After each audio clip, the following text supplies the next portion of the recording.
பரிசுத்த நாமம் மகிமைப்படுவதாக. ஆண்டவர் கடந்த 9 மாதங்கள் அற்புதமாய் ஆண்டவர் பாதுகாத்து இந்த 10வது மாதத்திலையும் இந்த புதிய மாதத்தையும் ஆண்டவர் இந்த 1ஆம் தேதியையும் கர்த்தர் காண உதவி செய்தார். 10 மாதங்கள், ஒவ்வொரு மாதங்களும் ஒவ்வொரு நாட்களும் ஆண்டவர் நம்மளோடு கூட பேசும் ஆண்டவர் இந்த 10வது மாதத்திலும் கூட ஆண்டவர் திருச்சபைக்கு, அதே போல் ஆண்டுடைய பிள்ளைகளுக்கு என்ன வார்த்தைகள், என்ன வாக்குத்தத்தங்கள் அல்லேலூயா கர்த்தர் வைத்திருக்கிறார் என்று சொல்லி ஜெபிக்கும் பொழுது ஆண்டவர் சகரியாவின் புத்தகம் 13ஆம் அதிகாரம் 1வது வசனத்தை கர்த்தர் காண்பித்தார். அங்கே சகரியா 13ஆம் அதிகாரம் 1வது வசனம், அந்நாளிலே பாவத்தையும் அழுக்கையும் நீக்க தாவீதின் குடும்பத்தாருக்கும் எருசலேமின் குடிகளுக்கும் திறக்கப்பட்ட ஒரு ஊற்று உண்டாயிருக்கும். வானத்தையும் பூமியையும் உண்டாக்கின சர்வவல்லமையுள்ள தெய்வமே, எங்கள் அன்புள்ள தகப்பனே, ஆண்டவரே, இந்த ஆண்டவரே 10வது மாதத்திலும் கூட நீர் எங்களோடு கூட பேசுகிற நல்ல வார்த்தைகளை நினைத்து நாங்கள் கர்த்தரை துதிக்கிறோம். இந்த வார்த்தையை எங்கெல்லாம் உட்கார்ந்து இந்த காணொளிகள் மூலமாய் கர்த்தருடைய வார்த்தையை கேட்கிறார்களோ, கேட்கிற பிள்ளைகள் ஆசீர்வதிக்கப்பட நாங்கள் ஜெபிக்கிறோம். கேட்ட பிள்ளைகள் இதற்குரிய ஆசீர்வாதங்களை பெற்று அநேகத்தில் நல்ல சாட்சிகளை கர்த்தர் எழுப்பப்படுவீராக. இயேசு கிறிஸ்துவின் நாமத்தில் வேண்டி கேட்கிறோம் நல்ல பிதாவே, ஆமென். இங்கே சகரியா 13ஆம் அதிகாரம் 1வது வசனத்தில் வாசித்தோம், அந்நாட்களில் பாவத்தையும் அழுக்கையும் நீக்க தாவீதின் குடும்பத்தாருக்கும் எருசலேம் குடிகளுக்கும் திறக்கப்பட்ட ஊற்றை உண்டாயிருக்கும் என்று ஆண்டவர் என்ன செய்திருக்கிறார், சொல்லியிருக்கிறார். எனக்கு அருமையான தெய்வ பிள்ளைகளே, அங்கே ஆண்டவர் விசேஷத்தமாய் சொல்கிற வார்த்தை, தாவீதின் குடும்பமாய் இருந்தாலும் சரி, எருசலேமின் குடிகளாய் இருந்தாலும் சரி, அவருடைய பாவத்தையும் அழுக்கையும் நீக்குவதற்காக ஒரு திறக்கப்பட்ட ஊற்று உண்டாயிருக்கும். இந்த 10வது மாதத்திலும் கூட ஆண்டவர் உங்களுடைய வாழ்க்கையில் திறக்கப்பட்ட ஊற்று என்ன செய்திருக்கும், உண்டாயிருக்கும். என்னென்ன காரியங்கள் அடைக்கப்பட்ட ஊற்றா இருக்கலாம், அடைக்கப்பட்ட நிலைமையா இருக்கலாம், தடை போன நிலைமையா இருக்கலாம். என்னென்னலாம் வாழ்க்கையில் அடைக்கப்பட்ட நிலைமையில் கடந்த அல்லேலூயா நாட்களில் உணர்ந்தீர்களோ, இந்த நாட்களில் ஆண்டவர் சொல்கிறார் திறக்கப்பட்ட ஊற்று உண்டாயிருக்கும். இந்த பிரசங்கத்தின் தலைப்பு என்ன தலைப்பு என்று சொன்னால், திறக்கப்பட்ட ஊற்று. ஆமென். பாருங்கள், என கருவென கர்த்தருடைய பிள்ளைகளே, ஜீவ தண்ணீர் என்பது ஆண்டவராயிருக்கிற இயேசு கிறிஸ்து அளிக்கிற வார்த்தைகள். ஆனால் அது ஒரு ஜீவ ஊற்றிலிருந்து, அதாவது ஜீவ ஊற்றிலிருந்து என்றால் கிறிஸ்துவிலிருந்து வெளிப்படும் ஜீவ தண்ணீர். அது ஒரு தாகத்தை நிரப்ப, அதாவது தாகத்திற்காக பகிர, அதாவது அல்லேலூயா கொடுக்கப்படுகிற ஒன்று. ஆனால் எனக்கு அருமையான தெய்வ பிள்ளைகளே, பாவத்தை கழுவப்பட, பாவத்தை கழுவுகிற ஒரு ஊற்று அல்லேலூயா திறக்கப்பட வேண்டும். அந்த பாவத்தை கழுவ திறக்கப்பட்ட ஊற்றுதான் 2000 வருடத்துக்கு முன்பாக கல்வாரி சிலுவையில் நமக்காக ஊற்று என்ன செய்தது, திறக்கப்பட்டது. அந்த ஊற்று அவருடைய சரீரத்திலிருந்து என்ன செய்யப்பட்டது, திறக்கப்பட்டது. யோவான் 19ஆம் அதிகாரம் வசனம் 34 வாசிப்பீர்கள் என்று சொன்னால், போர் செய்பவன் ஒருவன் ஈட்டினால் அவருடைய விழாவில் குத்தினான், உடனே இரத்தமும் தண்ணீரும் புறப்பட்டது. ஆமென். சிலுவையில் இயேசு என்ன செய்தார் என்று சொன்னால், தொங்கும் பொழுது அந்த ஊற்று என்ன செய்தது, புறப்பட்டது. அந்த ஊற்று திறக்கப்பட்டது. எனக்கு அருமையான கர்த்தருடைய பிள்ளைகளே, இன்றைக்கு இந்த ஊற்று இந்த 10வது மாதம் மட்டும்தான் திறக்கப்பட்டிருக்கும் என்பதாக அல்ல. 2000 வருடத்துக்கு முன்பாக அந்த ஊற்று திறக்கப்பட்டது. அந்த ஊற்று நித்தியமாய் திறந்து என்ன செய்தது, திறந்த நிலையில் இருக்கிறது. அந்த ஊற்றின் கீழ், அதன் அருகாமையில், அதற்குள் யார் வருகிறார்களோ அவர்கள் அந்த ஊற்றினால் பாவத்தில் இருந்து கழுவப்படுகிறார்கள், பாவத்திலிருந்து நித்திய வாழ்க்கை பெறுகிறார்கள், விடுதலையை பெற்றுக் கொள்கிறார்கள். எனக்கு அருமையான கர்த்தருடைய பிள்ளைகளே, இன்றைக்கும் இந்த ஊற்றுக்கு அல்லேலூயா கீழ் வருவதற்காக தான் உன்னோடு கூட கர்த்தருடைய ஆவியானவர் செய்து கொண்டிருக்கிறார், பேசிக் கொண்டிருக்கிறார். பாருங்க, சில ஊற்றுகள் அல்ல ஏதோ ஒரு மாதங்களோ, இல்லை என்றால் ஏதோ ஒரு வாரங்களோ, இல்லை என்றால் ஒரு வருஷங்களோ மட்டும் நீரூற்றுகள் என்ன செய்யலாம், புறப்படலாம். நமக்கு பாருங்கள், அல்லேலூயா, நம்முடைய ஊரில் இருக்கிறதான ஏதோ ஒரு பைப், இல்லை என்று சொன்னால் ஏதோ ஒரு காரியங்கள் இருக்கிறது. ஆனா அது மாதத்துக்கு ஒரு முறை தண்ணீரையோ இல்ல வாரத்துக்கு ஒரு முறை தண்ணீரையோ அதில் என்ன செய்ய முடிகிறது, பெற்றுக்கொள்ள முடிகிறது. ஆனால் இந்த திறக்கப்பட்ட ஊற்று என்றைக்கு கல்வாரி சிலுவையில் திறக்கப்பட்டதோ, திறக்கப்பட்ட நாள் முதல் கொண்டு இந்நாள் மட்டும் அந்த ஊற்றின் கீழ் வருகிறவர்கள் அந்த ஊற்றினால் என்ன செய்யப்படுகிறார்கள்? ஆசீர்வதிக்கப்படுகிறார்கள். இந்த 10வது மாதத்திலும் கூட இந்த திறக்கப்பட்ட ஊற்றின் கீழ் வருவதற்காக தான் கர்த்தருடைய ஆண்டவர் உன்னோடு கூட என்ன செய்து கொண்டிருக்கிறார்? பேசிக் கொண்டிருக்கிறார். சரி, இந்த ஊற்று நமக்காக என்ன செய்திருக்கிறது? திறக்கப்பட்டிருக்கிறது. இந்த ஊற்றினால் என்ன ஆசீர்வாதங்கள் நமக்கு என்ன செய்கிறது வருகிறது என்பதை குறித்து ஏசாயா தீர்க்கதரிசன புத்தகத்தை என்னோடு கூட சேர்ந்து என்ன செய்யுங்கள்? திருப்புங்கள். ஏசாயா தீர்க்கதரிசன புத்தகம் 12ஆம் அதிகாரம் வசனம் 3 வாசியுங்கள். நீங்கள் ரட்சிப்பின் ஊற்றுகளிலிருந்து மகிழ்ச்சியோடு தண்ணீரை மோண்டு கொள்வீர்கள். ஆமென். ரட்சிப்பின் ஊற்றிலிருந்து மகிழ்ச்சியோடு என்ன செய்வீர்கள்?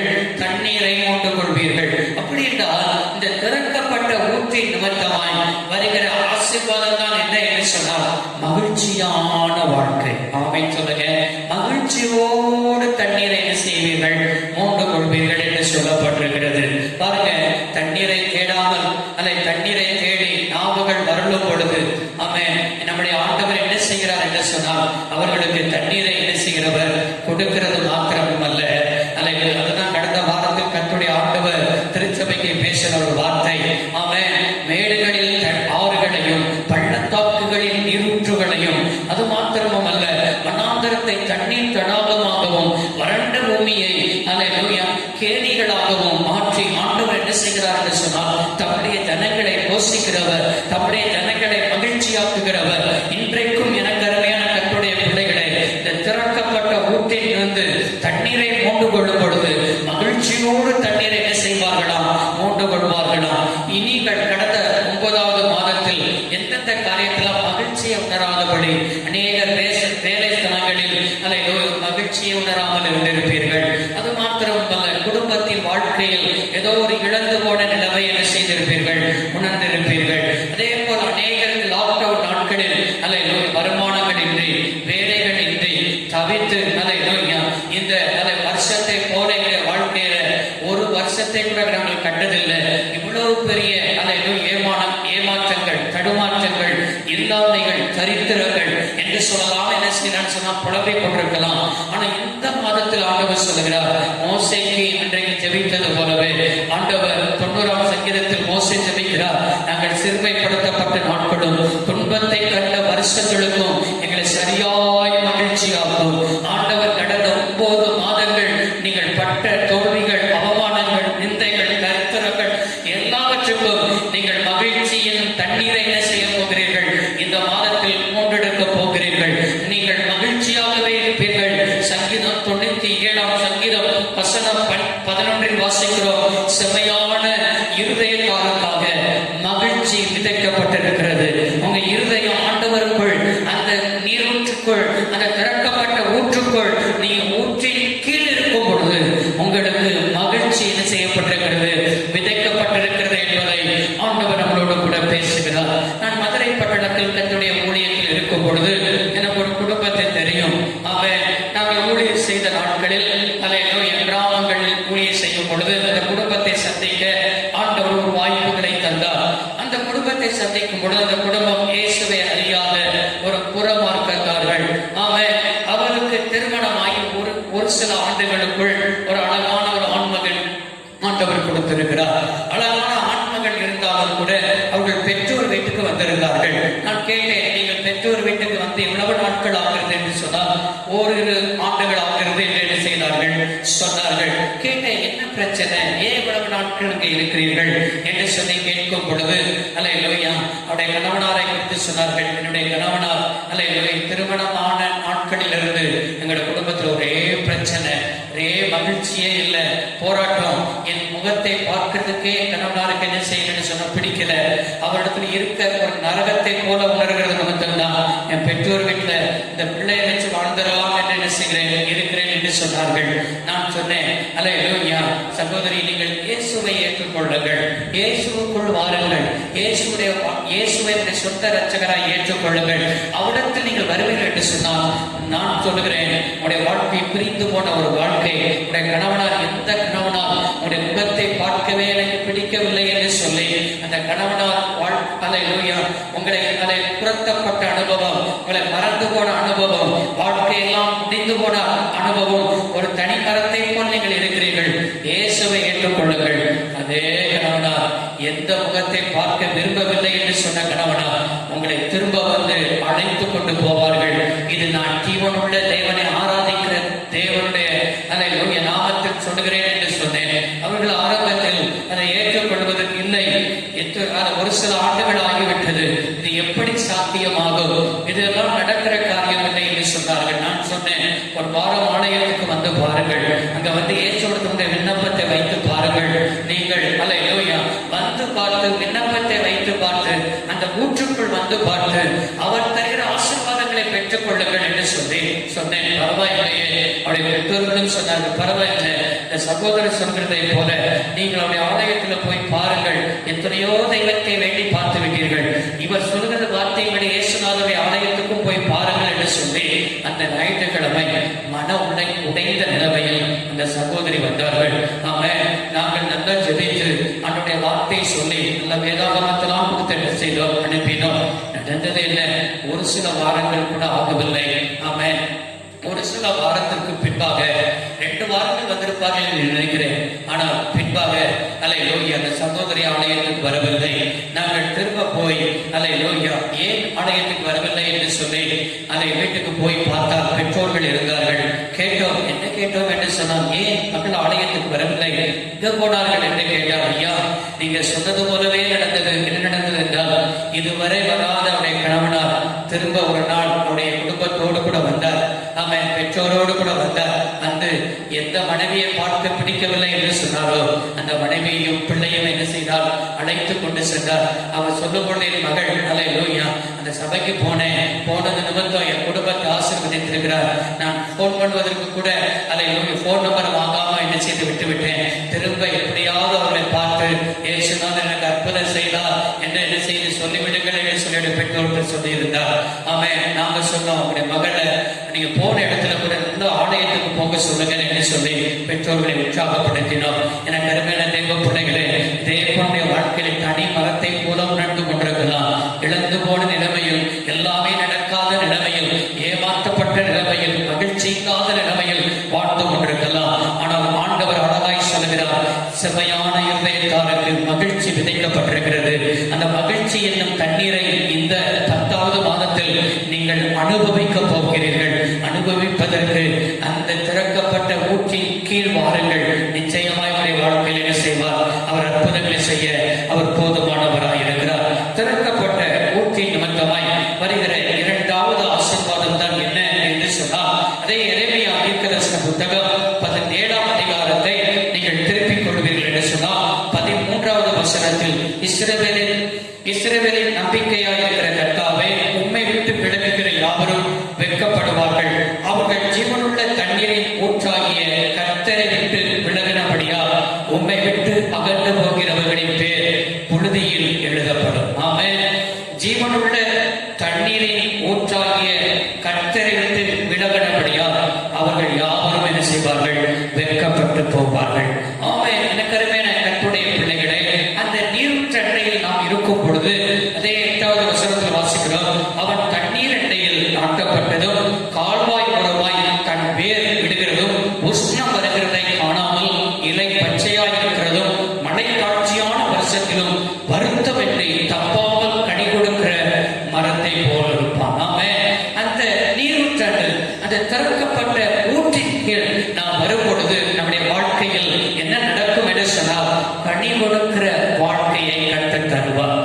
நம்முடைய வாழ்க்கையில் வெட்கப்பட்டு போக மாட்டோம். நம்முடைய மரம் என்ன செய்ய பசுமையா இருக்கும், தப்பாமல் கனி கொடுக்கிறதா இருக்கும், உஷ்ணம் வருகிறதை காணாமல் இருப்போம்.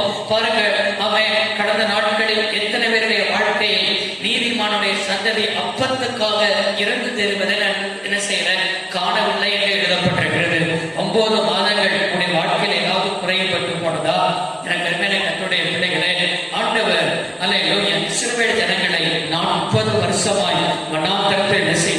நடத்தி வந்தார். நடத்தி வந்த ஆண்டவர் அழகாய் ஒரு கேள்விகளை கேட்கிறார்.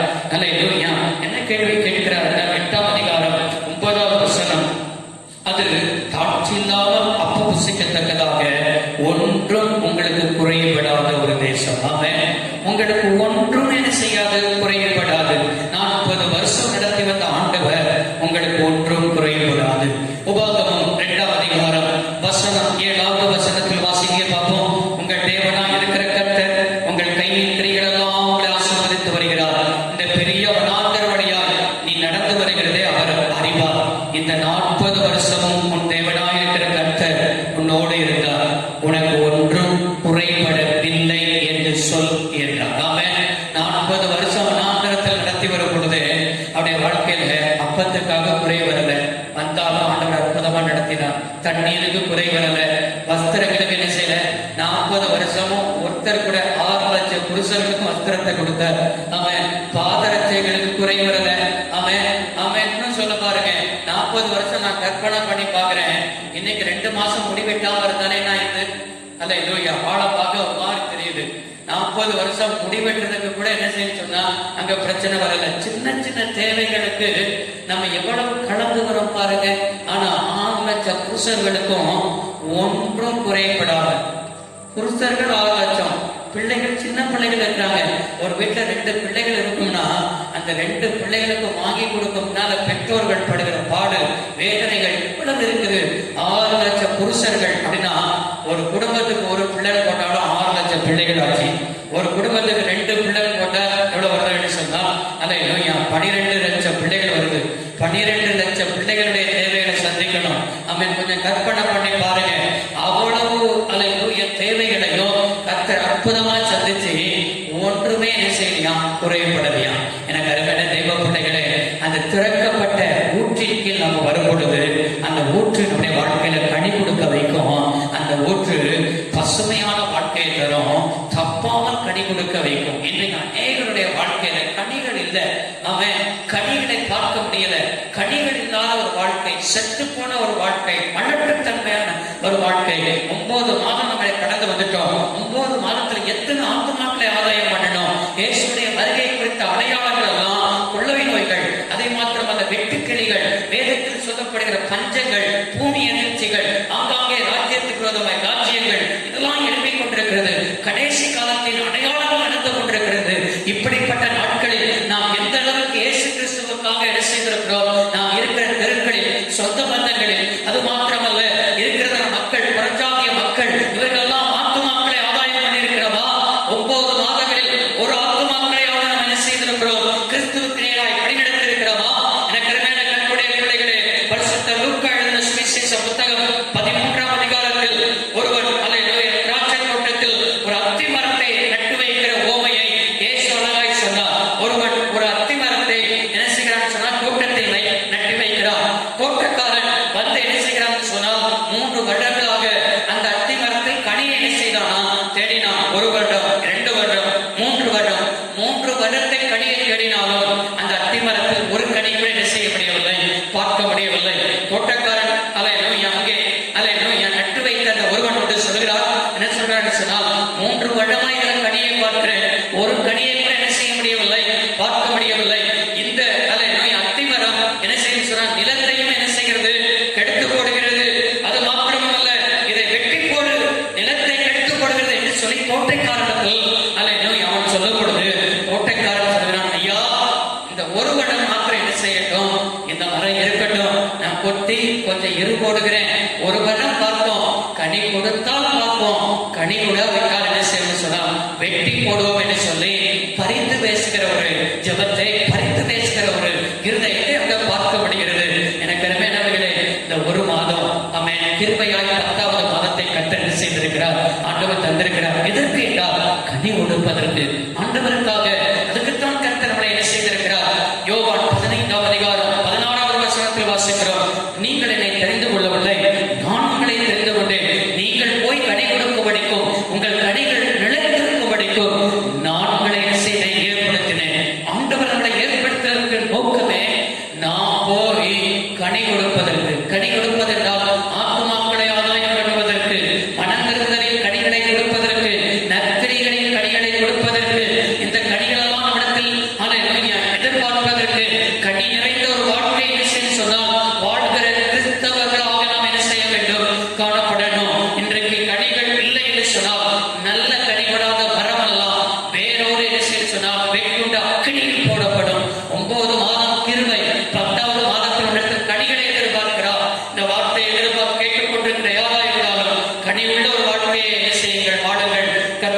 அற்புதங்களை செய்வார். இன்னொரு காரியத்தை மாத்திரம் பார்த்து நாம் ஜெபிக்க போகிறோம். எசேக்கியேல் தீர்க்கதரிசன புத்தகம் 47ஆம் அதிகாரத்தை திருப்பிக் கொள்வீர்கள் என்று சொன்னார்.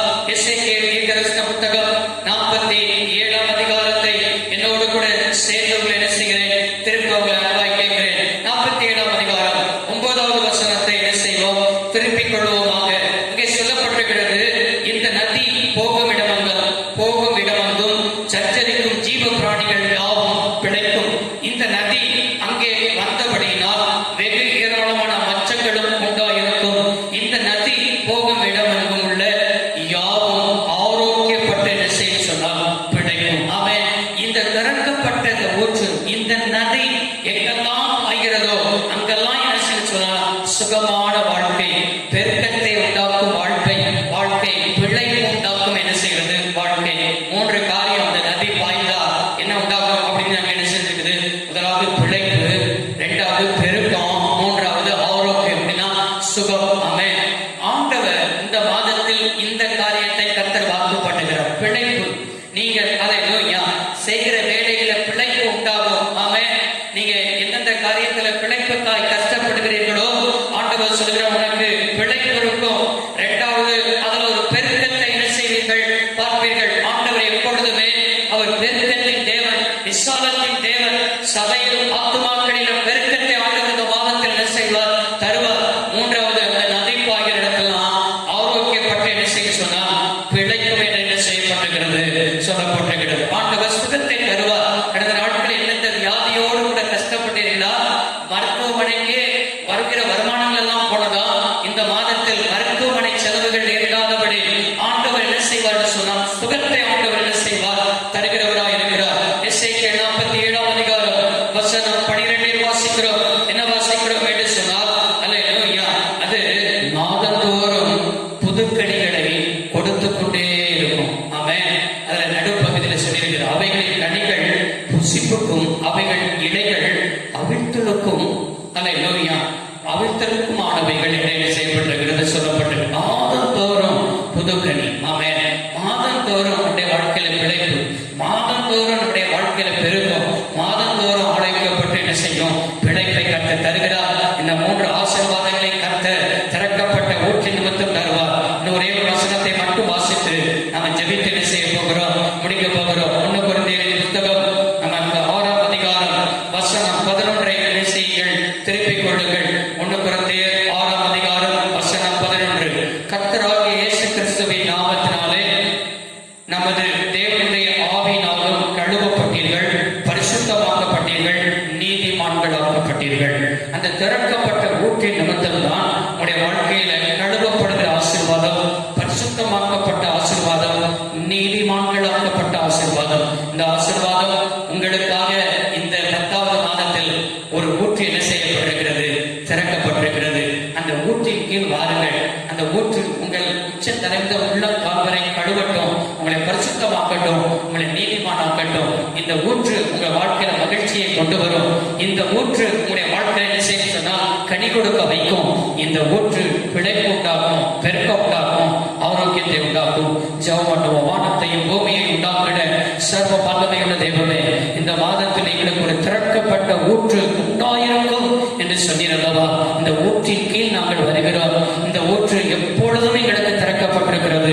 2000 வருடத்துக்கு முன்பாக கல்வாரி சிலுவையில் திறக்கப்பட்ட ஊற்று இன்றைக்கும் ஆண்டவரே ஸ்தோத்திரம் திறக்கப்பட்ட ஊற்றாய் ஆண்டவரே இருக்கிறது.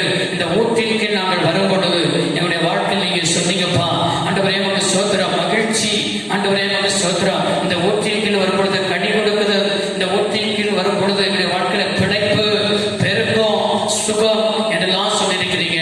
இந்த ஊற்றின் கீழ் வந்து இந்த ஆசீர்வாதங்களெல்லாம் பெற்று அனுபவிக்க உதவி செய்யும். இந்த மாதம் முழுவதும் கைது செய்த வேலைகளை ஆசீர்வதிங்க. படிக்கிற